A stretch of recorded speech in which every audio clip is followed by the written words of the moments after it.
Sejumlah petugas Dishub Kota Bekasi diduga melakukan pungli kepada sopir truk di kawasan Pos Poncol, Kota Bekasi. Petugas menarik pungutan sebesar 1,7 hingga 2 juta rupiah. Pulangin duitnya semua. 1.700.000 semua. Kamu jangan keluar dulu, saya temannya Pak Dik. Sedang asik nongkrong di warung, sejumlah petugas Dishub Kota Bekasi digerebek. Dalam rekaman video, seorang yang mengaku sebagai petugas Pemkot Bekasi memergoki sejumlah petugas Dishub melakukan pungli terhadap sopir truk di kawasan Poncol, Kota Bekasi. Ia pun meminta seluruh uang pungli dikembalikan. Menurut pengakuan sejumlah sopir truk, mereka dipaksa menyetor uang sebesar 1,7 juta hingga 2 juta rupiah. Bapak sopir apa tadi? Sopir truk. Sopir truk. Di stop. Ya. Diambil SNK-nya sama SIM-nya. Mobil digiring kemari. Mobil digiring kemari. Pertama dimintain berapa? 3.700.000. 3.700.000. Sampai nego-nego 1.700.000. 1.700.000. Anda dimintain berapa tadi? 19. 1,9 juta. 1.900.000. Terus Anda nawar? Jadi 17. Kamu tadi bawa galon air. Galon air, Pak. Dimintain berapa? 2 juta. 2 juta. Terus pertama 2,3 ya? Terus kamu 2 juta. Menindaklanjuti kegiatan pungli yang dilakukan 5 petugas Dishub, Wali Kota Bekasi menyebut kelimanya terancam dipecat. Hasilnya kan diusulkan ya, untuk dilakukan pemutusan kerja. Ya. Nah, hari ini tentu ditindaklanjuti oleh tim tingkat kota. Ya. Makanya berulang-ulang Pak itu Pak. Hah? Berulang-ulang. Gimana Pak? Kan kalau menurut saya bagian ini kan oknum. Ya. Nah itulah sepertinya pentingnya pengawasan. Ya. Kasus ini tengah diselidiki oleh Badan Kepegawaian dan Pengembangan Sumber Daya Manusia Kota Bekasi. Sebelumnya, video pungli oleh kelima petugas Dishub Kota Bekasi viral di media sosial pada Sabtu 1 Agustus lalu. Alexander Blegur, Kompas TV, Bekasi, Jawa Barat. Saudara, kemarau yang diperkirakan berlangsung lebih panjang membuat petani di Boyolali mengubah strategi bertani. Mereka memilih meninggalkan padi dan beralih ke jagung serta tembakau yang dinilai lebih tahan kekurangan air dan lebih menguntungkan. Seperti inilah kondisi persawahan di Desa Salakan, Kecamatan Teras, Kabupaten Boyolali, Jawa Tengah. Memasuki musim kemarau, tanah persawahan mulai mengering. Saluran irigasi yang biasanya mengalirkan air ke sawah kini ikut mengering. Kondisi ini membuat petani harus mengubah strategi bercocok tanam.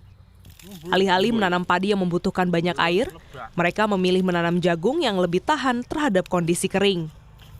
Salah satu petani, Hardio, mengaku kemarau sudah mulai terasa sejak akhir Mei lalu. Curah hujan yang terus menurun membuat pasokan air ke sawah semakin terbatas. Bahkan, distribusi air dari sumber mata air harus dilakukan secara bergilir hingga petani baru mendapat jatah sekitar 1 bulan sekali.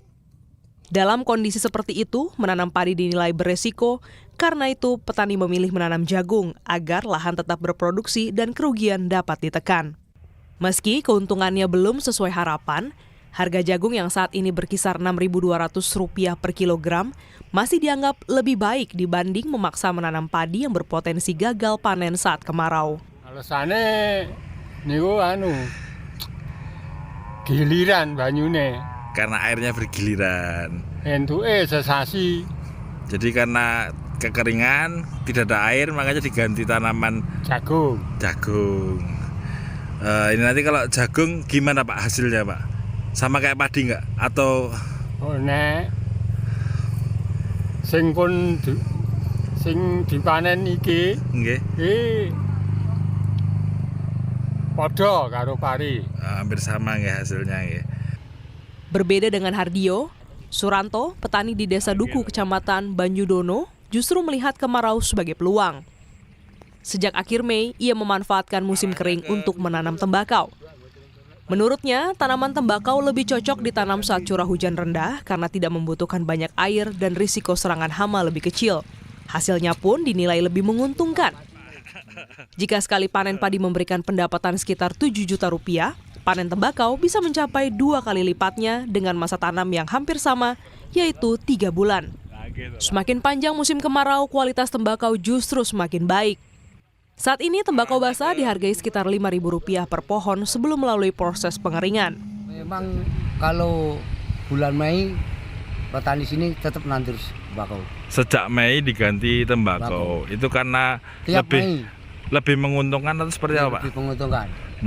Kalau padi hasilnya seperti apa? Kalau tembakau hasilnya seperti apa, Pak? Kalau padi, umpama padi itu lakunya 7 juta. Ya. Nah, tembakau ada 16 juta, 16 juta, 17 juta.